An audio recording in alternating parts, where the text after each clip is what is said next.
नमस्कार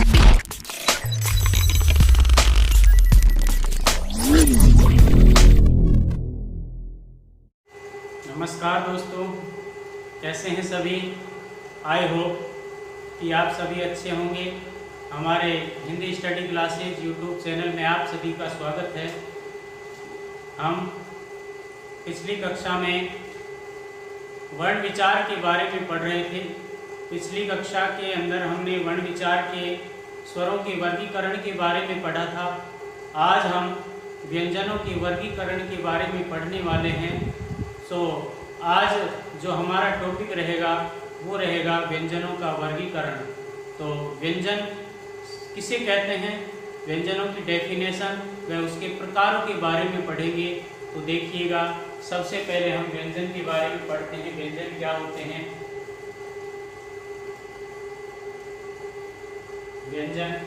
व्यंजन सबसे पहले डेफिनेशन के बारे में पढ़ेंगे कि व्यंजन कहते किसे हैं। व्यंजन किसे कहते हैं, जैसा कि मैंने पहले भी बताया था कि वे वर्ण जो स्वरों की सहायता से बोले जाते हैं वे अपने आप में स्वतंत्र नहीं होते, उन्हें व्यंजन कहा जाता है। ठीक है, तो सबसे पहले हम इसकी डेफिनेशन के बारे में पढ़ेंगे। तो देखिएगा,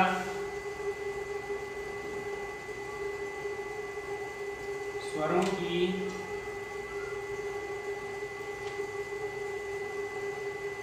सहायता से बोले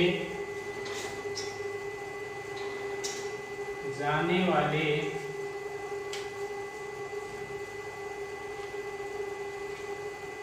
वर्णों को व्यंजन कहा जाता है। यानी कि वे वर्ण जो स्वरों की सहायता से बोले जाते हैं उन्हें व्यंजन कहा जाता है। उन्हें क्या कहा जाता है, व्यंजन कहा जाता है। ठीक है, तो अब हम पढ़ेंगे व्यंजनों के प्रकार के बारे में। तो व्यंजन के प्रकार देखिए, व्यंजन कितने प्रकार के होते हैं। तो व्यंजन 6 प्रकार के होते हैं। कितने प्रकार के होते हैं, 6 प्रकार के व्यंजन।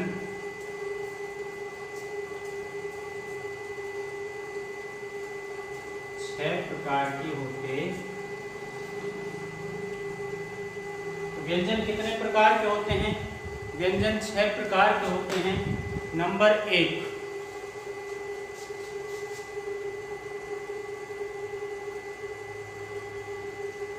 स्पर्श व्यंजन। नंबर 2,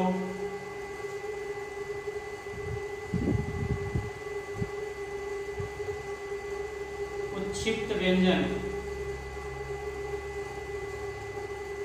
नंबर 3,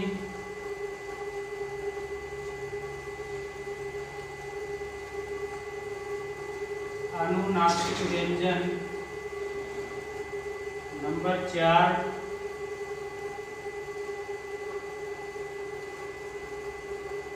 अंतस्थ व्यंजन। नंबर 5,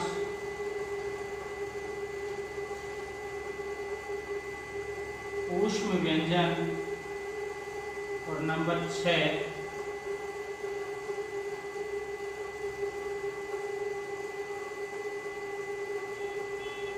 संयुक्त व्यंजन।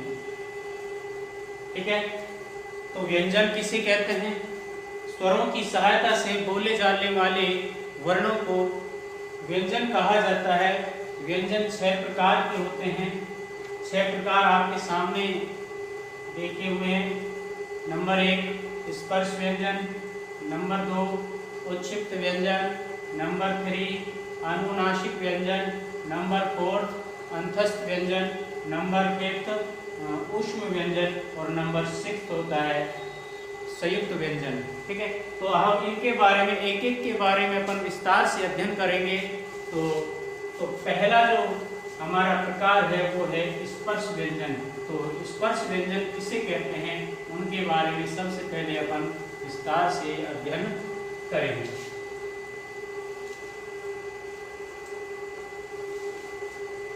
देखिएगा नंबर 1,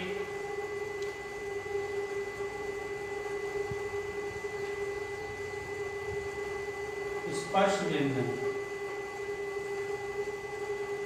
स्पर्श व्यंजन किसे कहते हैं? यानी कि वे वर्ण जो इनका उच्चारण करते समय, वे वर्ण जो जिनका उच्चारण करते समय हमारे मुख के किसी न किसी भाग को जो हमारी जिह्वा है वो स्पर्श करती है, उसे ही स्पर्श व्यंजन कहते हैं। यानी कि वे वर्ण जो हमारे मुख के किसी न किसी भाग को स्पर्श करती हैं या जिह्वा का कोई न कोई भाग उच्चारण करते समय मुख को स्पर्श करे तो उन्हें स्पर्श व्यंजन कहा जाता है। ठीक है, तो सबसे पहले अपन इसकी डेफिनेशन पढ़ेंगे कि जिह्वा का कोई न कोई भाग, जिह्वा का कोई न कोई भाग मुख के किसी न किसी भाग को, कि जिह्वा का कोई न कोई भाग मुख के किसी न किसी भाग को स्पर्श करती है तो उन्हें हम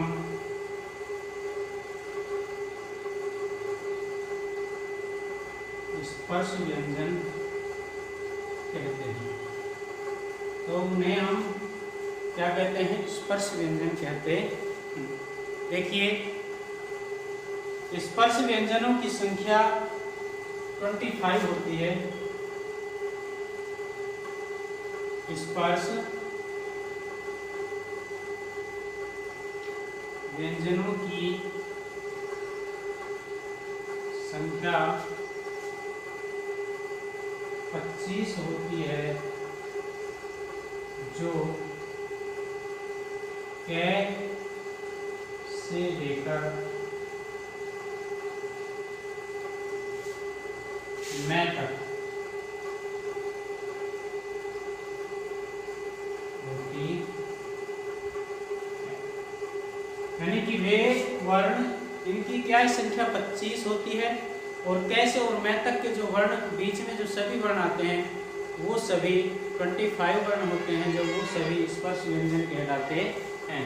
देखिए कौन कौन से होते हैं 25 वर्ण। तो स्पर्श व्यंजन है, पहला होता है कै वर्ण। कौन सा होता है? कै वर्ण। कै वर्ग में कौन कौन से वर्ण आते हैं? कै, खे, गे, घे और नी। ठीक है, कितने वर्ण हैं? 5 वर्ण हैं। कै, खे, गे, घे में तो ये वाला वर्ण है, इसमें क्या है, इधर एक बिंदु लगा हुआ है। तो हम इसके बारे में एक बार विस्तार से अध्ययन करेंगे, ये बिंदु क्यों लगा हुआ है, इस बिंदु को क्या नाम दिया गया है। तो हिंदी वर्णमाला में अलग अलग प्रकार के बिंदु होते हैं। तो देखिए आज हम सबसे बेस्ट चीज पढ़ेंगे। तो देखिएगा,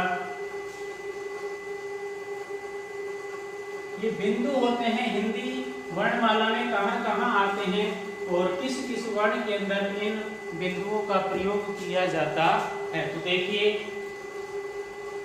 जो वर्ण होते हैं उसमें जो हमारा कै वर्ग का जो पंचम वर्ण था उसमें इधर बिंदु था।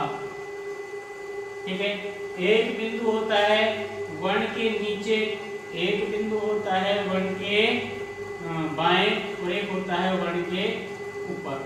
ठीक है, इन चारों प्रकार के बिंदुओं के बारे में हम विस्तार से अध्ययन करेंगे। इन चारों प्रकार के बिंदुओं को किस किस नाम से जाना जाता है तो उनके बारे में हम विस्तार से अध्ययन करेंगे।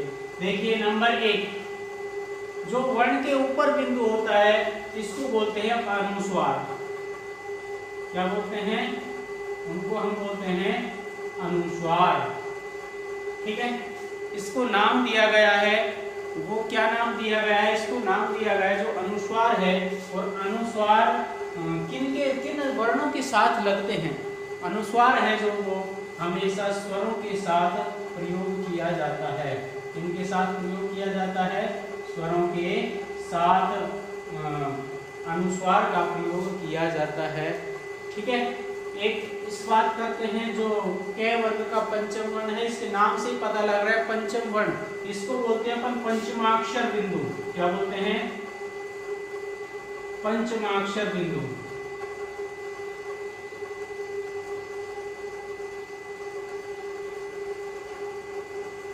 अब बात आ जाती है जो पंचमाक्षर बिंदु है किन किन वर्णों के साथ में लगते हैं, कितने वर्णों के साथ लगते हैं? जो पंचमाक्षर बिंदु होता है वो हमेशा सिर्फ एक वर्ण के साथ लगता है, और वह है क वर्ग का पंचम वर्ण। ठीक है, तो क वर्ग का पंचम वर्ण है, इसके साथ ही हमेशा पंचमाक्षर बिंदु का प्रयोग किया जाता है। अब बात करते हैं जो वर्ण के नीचे बिंदु होता है इसको बोलते हैं अपन ताड़नजात बिंदु। क्या बोलते हैं?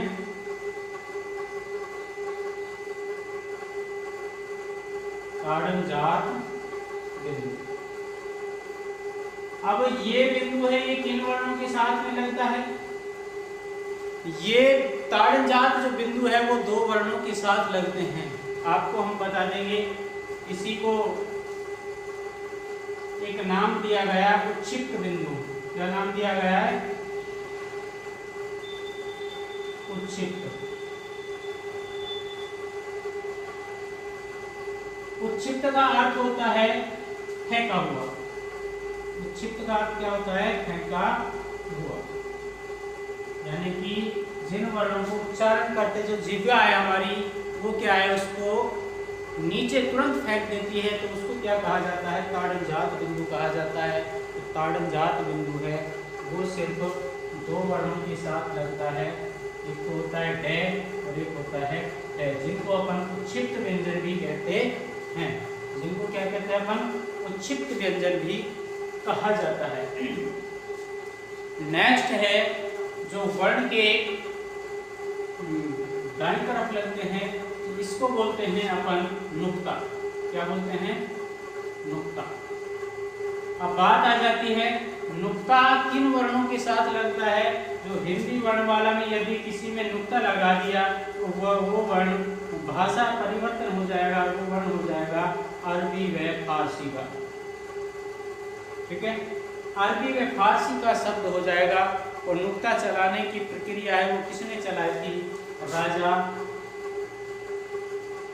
शिव प्रसाद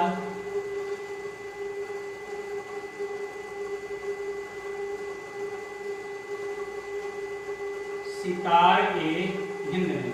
जो नुक्ता चलाने की प्रक्रिया है वो किन्होंने चलाई थी? वो थी राजा शिव प्रसाद सितारे हिंद ने। ठीक है, तो देखिएगा अब स्पर्श व्यंजन यानी कि पांचों बिंदुओं के बारे में हमने पढ़ लिया है। इसको बोलते हैं अनुस्वार, इसको बोलते हैं पंचमाक्षर बिंदु, इसको ताड़नजात या उच्छिक्त बिंदु बोलते हैं। और अंत में होता है एक होता है नुक्ता, जो इनको क्या है राजा शिव प्रसाद सितारे हिंद ने इसका प्रयोग सर्वप्रथम किया था। तो अब हम स्पर्श व्यंजन के बारे में पढ़ रहे थे। तो 25 जो स्पर्श व्यंजन होते हैं वो देखिए कौन कौन से होते हैं। नंबर 1 क वर्ग। क वर्ग में आते हैं क, ग,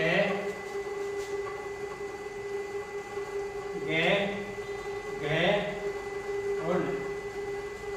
उसके बाद में आता है च वर्ग। च वर्ग में कौन कौन से वर्ण आते हैं? च, छ, ज, झ और न। नेक्स्ट आता है ट वर्ग। ट वर्ग में आते हैं क, ख, ड, ढ और ण। उसके बाद में आता है तय वर्ग। तय वर्ग में आते हैं तय, थे, दे, ध और न। अंत में आता है कै वर्ग। कै वर्ग कौन कौन से होते हैं? तय, थे, बे, ध और में। ठीक है, तो पांच वर्ग होते हैं और प्रत्येक वर्ग में 5 वर्ण होते हैं, तो 5 × 5 बराबर 25। ठीक है, कै, खे, गे, घे, ने, चे, छे, जे, झे, ने, ते, थे, डे, ढे, ने, ते, थे, दे, धे, ने, पे, फे, बे, भे, में। ठीक है, तो स्पर्श व्यंजनों की संख्या कितनी है? तो स्पर्श व्यंजनों की संख्या है वो है 25, यानी कि 25 वर्ण होते हैं वो स्पर्श व्यंजन के होते हैं। ये कौन से वर्ण है? स्पर्श व्यंजन। अब हम सेकंड हम बात करते हैं उच्छिष्ट व्यंजनों की।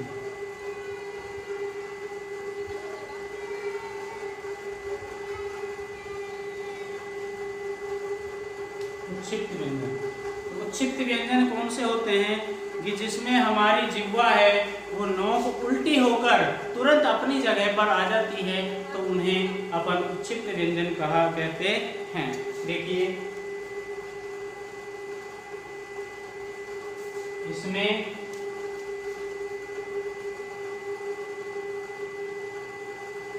हमारी जिह्वा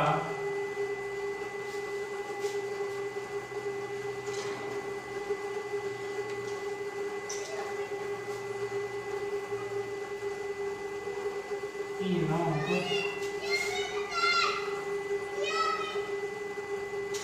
उल्टी होकर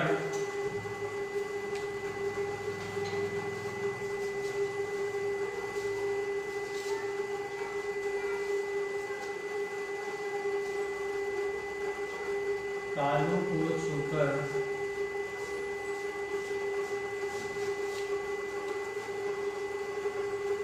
वापस आ जाती है, तो उसे उच्छिष्ट व्यंजन कहते हैं। उच्छिष्ट व्यंजनों की संख्या है वो कितनी है? 2। जैसे दे और धे, यानी कि ये 2 वर्ण उच्छिष्ट व्यंजन होते हैं। 2 वर्णों को क्या कहा जाता है? उच्छिष्ट व्यंजन कहा जाता है। अब नेक्स्ट बात करते हैं प्रकार नंबर 3 के बारे में।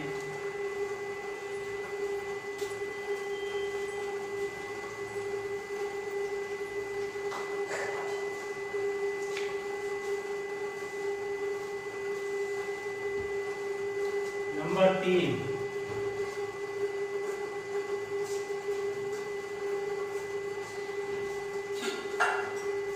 अनुनासिक या नासिक व्यंजन, इसको नासिका बोलते हैं।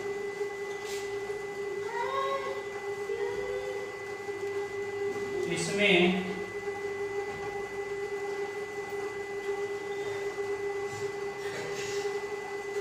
वायु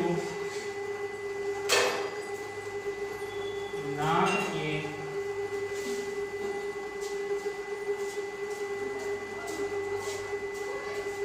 माध्यम से बाहर निकलती है, तो उन्हें हम नानुनासिक व्यंजन कहते हैं। तो इसमें क्या आते हैं? प्रत्येक वर्ग का पंचम वर्ण आता है। प्रत्येक वर्ग का क्या आते हैं? पंचम वर्ण। पहला वर्ण है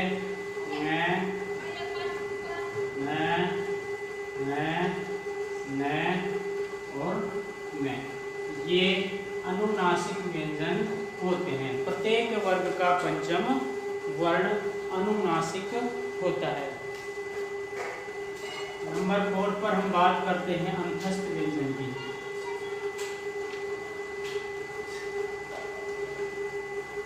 अंतस्थ व्यंजन किसे कहते हैं?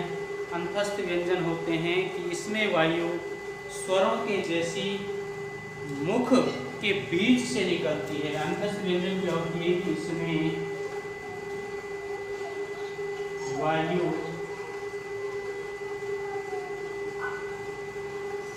स्वरों के जैसी मुख के बीच से निकलती है। ठीक है, जैसे देख लीजिए,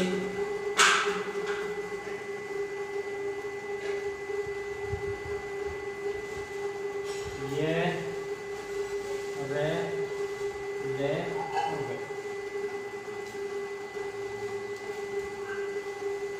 अनुनासिक व्यंजनों की संख्या 5 होती है और कुंठस्थ व्यंजनों की संख्या 4 होती है।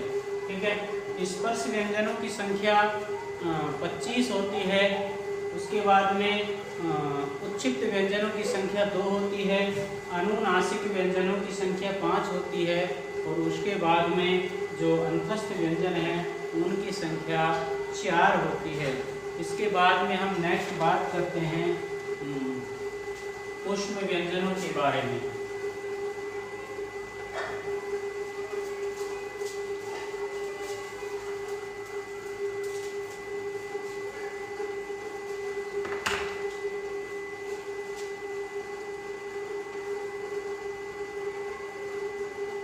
ऊष्म व्यंजन, ऊष्म व्यंजन में क्या होता है कि इन वर्णों का उच्चारण करते समय हमारे मुख से एक प्रकार की गर्माहट पैदा होती है, तो उन्हें हम ऊष्म व्यंजन कहते हैं। तो देखिएगा, जिन वर्णों के उच्चारण में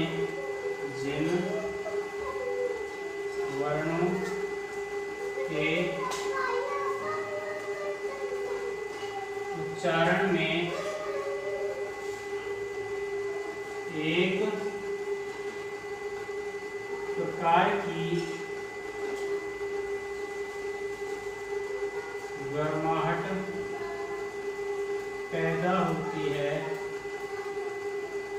उन्हें ऊष्म व्यंजन कहा जाता है।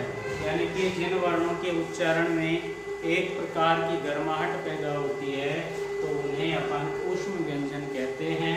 ऊष्म व्यंजन जैसे कौन कौन से होते हैं? जैसे श, से और है, यानी कि ऊष्म व्यंजनों की संख्या भी 4 होती है। बाद नंबर 6 व्यंजन है वो है संयुक्त व्यंजन। तो संयुक्त व्यंजन किसे कहते हैं?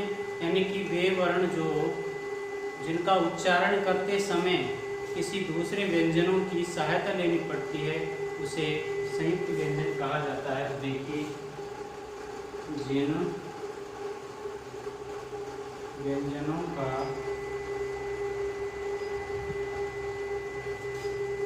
उच्चारण करने में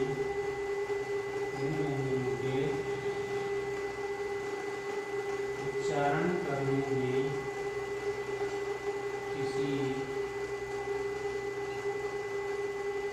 दूसरे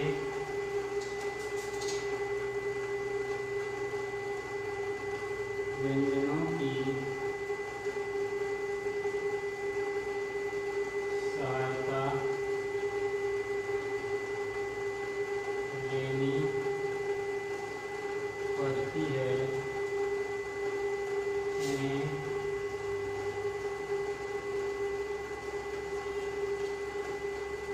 संयुक्त व्यंजन कहा जाता है।